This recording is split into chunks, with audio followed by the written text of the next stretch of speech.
Nagtatampo at nagkagulo ang Kimpo fans.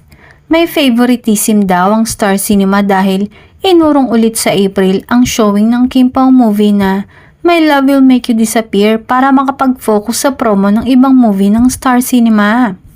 May post kasi na naurong sa April ang pelikula na dapat ay February 12. Burado na ang post ngunit marami ang nakapag-screenshot at kinwestiyon ng Star Cinema at ABS-CBN.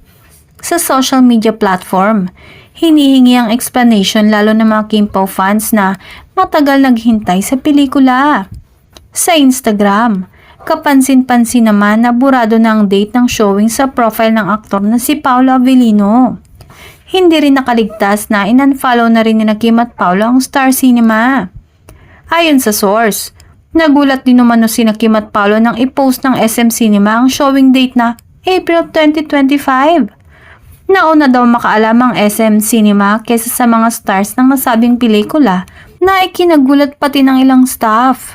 Sa ngayon ay wala pang formal na anunsyo ang ABS-CBN at Star Cinema tungkol sa balitang ito.